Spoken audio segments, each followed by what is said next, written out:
Here's some breaking news for you. Joel Embiid warmed up earlier and now will not play tonight in Game 3 in Brooklyn against the Nets as that left knee continues to bother him. Meantime, D'Angelo Russell and Brooklyn took the home court advantage in Game 1, trying to maintain it here in Game 3.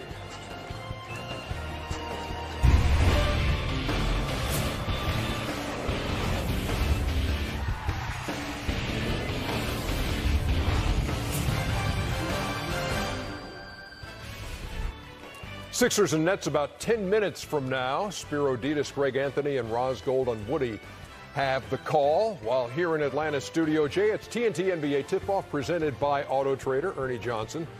This is Shaquille O'Neal. You all know who he is. You all know who he is, Kenny Smith. You all know who he is, Charles Barkley. Wow. So no Embiid tonight. What do you make of it? No Embiid tonight. I guess if you can't play, you can't play. So this means one thing from Mr. Ben Simmons. You got to step it up. You got to play super aggressive. First game, played kind of soft, got into a little spat with the fans. Second game, picked it up. But this game, he's going to have to be super aggressive, a la Giannis. Take it to the hole, try to score. Don't be taking it to the hole every play down, trying to find people. He's going to have to, put up a big, big game tonight for them to have a chance. Go ahead, Kenneth. Something screams Tobias Harris to me for some reason. Jimmy Butler. Yeah, I think more Tobias Harris. I think because in this instance, he's been the one who has an advantage possibly, and will probably get more opportunities and touches. He's been used to being a second option guy in his career. He had 19 points and he 12 shots. So now I think that increased load will probably go to about 17 shots. Something just screams Tobias Harris to me tonight. Well, some scream Brooklyn Nets to me. Okay.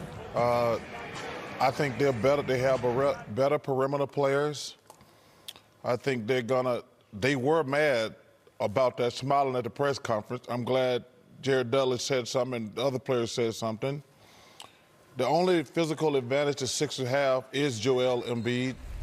I think Brooklyn gonna win the game. I agree, Chuck. You brought up the thing that everybody's been talking about after Game 2, and that is the elbow that Joel Embiid landed to the jaw of Jared Allen, and flagrant 1 was called, and then it was after the game when they met the press that really irked the Nets. I saw the replay, and obviously it wasn't intentional, and I got him pretty good, and I'm sorry about it, but...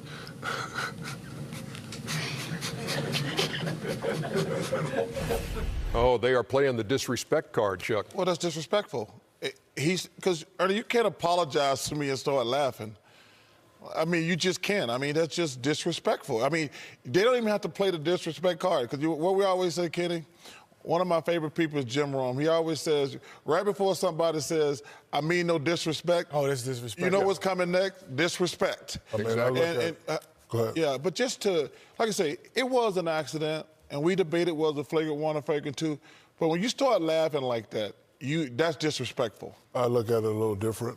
I mean, take it how you want to take it. I wouldn't apologize for that. Something similar happened to me in the final playing against the Sixers. I fouled out. And, a guy asked me, said, what are you going to do different tomorrow? I said, I'm not doing nothing different tomorrow. If he puts his head in there, I'm going to hit him. He's a defensive player of the year. Make him play defense. I'm a little weird because, playoff time, this is time you're stepping up for your family, for the city. You're trying to, make your fame, like Kenny always says. So me, you laugh, you laugh. Yeah, you also had Jared Dudley, who said of Ben Simmons, he's great in transition, but in the half court, just average. Well, Jared Dudley he's not going to be that voice for the locker room, so to speak. But in terms of the play, it's going to come from D'Angelo Russell. It's going to come from Dinwiddie, and it's going to come from different animals on that team, so to speak. But I understand there has to be a voice in that locker room that speaks up in a situation like that. And for me, I just think now it's all about play. You could talk about it, but can you be about it? Can you actually impose the will that you're saying that you can do? And now that you don't have Embiid, are you still as good as we are? Do you think your perimeter guys can guard us? That's what I would be saying as a Brooklyn Net. Fans are getting into it as well because I love that. This was seen on the streets of Brooklyn. Brooklyn ain't no joke. No, this is here. Have you seen his jumper? Simmons. $26 million. And please contact Kendall Jenner. That is, that might be. You have information. Last seen drinking in Orlando. Wow. Hi, And they Mark. really put those up? Those dudes put those signs The up. Nets fans. Hey, we've got three big-time 1-1 series tonight. Sixers and Nets, Warriors and Clippers here on Nuggets TNT. going to take the lead tonight, aren't And they? then you got the Nuggets and the Spurs. Look at this dude coming in. Jamal Murray coming in. Not with his own picture like you talked about the other night, but with the Charles Barkley shirt. Hey, the Nuggets are going to win tonight. I'm telling you, the Nuggets are going to win tonight. I guarantee it. If there's anybody who knows Nuggets, guarantee the Nuggets are going to win tonight. it is Charles Barkley. Can't wear home. This is going to be a fun he couldn't wear his Thursday own night, shirt. ladies and gentlemen. Couldn't wear his own pictures. funny. He put yours That's on. funny. Ben Simmons getting ready to go tonight for the 76ers. He's in the half court right now. Some would say that makes him an average player. Ooh. Even in Fire. warm-ups. Ooh. That's fire.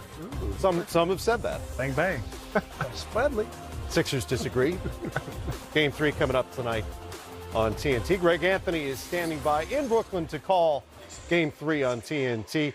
GA, when the grievances become public the way they have in this series over the last couple of days, how will it affect things on the court tonight, including how the referees might approach this game?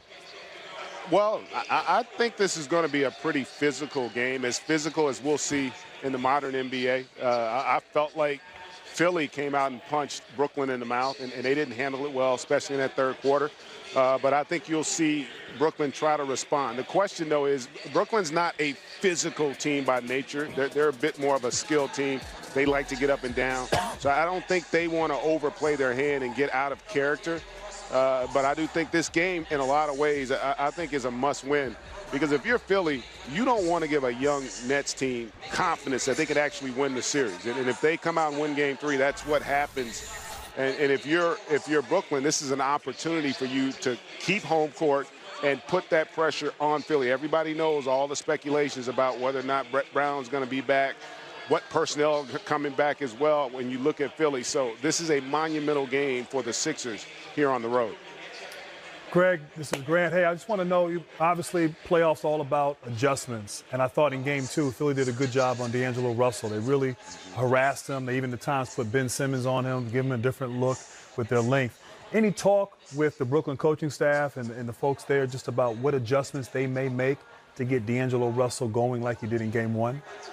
Grant, I think it's a great point. I think they got a little bogged down. You know, they got too much into the one-on-one play. If you look at the numbers, they had 27 assists in Game 1 on 40% shooting. That's an amazing number when you look at how poorly they shot the ball. Game 2, they shot 47%, but they only had 20 assists. So that tells you that they were much more ISO-oriented, which I think bodes well for Philly. Philly's long. They're not the quickest team. And so if you play more ISO basketball against them and you play later in the shot clock, their size becomes an advantage. Brooklyn's a team, a fifth of their points come the first 5 seconds of the shot clock. And then over half their points come in the pick and roll. So I think you're going to look for them to play faster, and you're going to look for them to be more involved in that pick and roll game, because that's been their recipe for success against the Sixers. Hey, Greg, this is Channing Frye. If you are Philly, right, how do you put pressure on Brooklyn to get the ball in the post? Have they talked about feeding Embiid more early and often?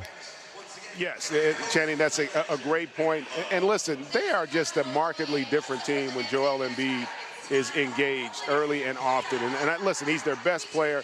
They have to play through him inside out. Game 1, he settled, I thought, a lot more for perimeter shots. Didn't have 2 feet in the paint enough. That wasn't the case in Game 2, and I think you're going to see more of that. The reality is Brooklyn does not have an answer for Joel Embiid unless he bails them out by settling for threes and jump shots. When he makes up his mind, I'm going to play inside out, I think Philly becomes a much more dangerous team offensively and creates far more problems for the Nets. Hey, Jay, what's up? It's Booz. How you doing, man? What's up, Big Booz? Doing good. Hey, question about Brooklyn. Who do you think is going to be the X factor for them to come in, give those starters a big lift, a boost to help them get this Game 3 win? You know, they typically do it by committee off their bench, but a guy I'm looking at who's a barometer for me is Joe Harris. I think he's a guy, because of his ability to shoot it, that if he's having an impact on the game. Their offense seems to flow better.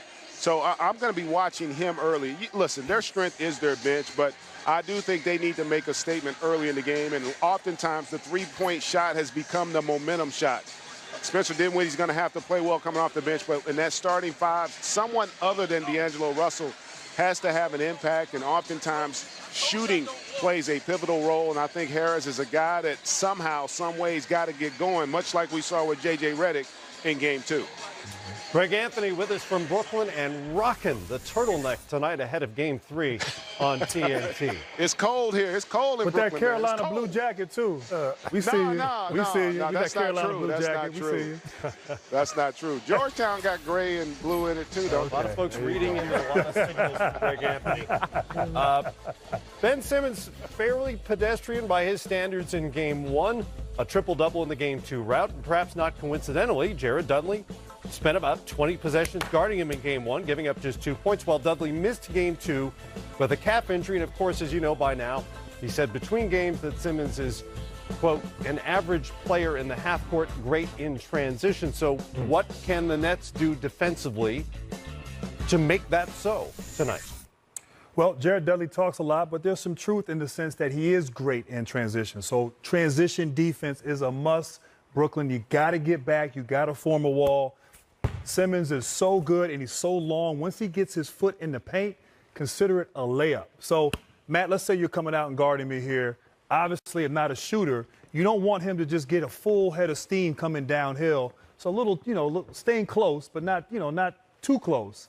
But certainly backing up as Simmons goes. And then the defenders obviously want to be close enough. Philly's not a great three-point shooting team. So you can form a wall. I like to say there should be 5 sets of eyeballs on Simmons when he has the ball and he's going downhill. And there's enough time as he's going.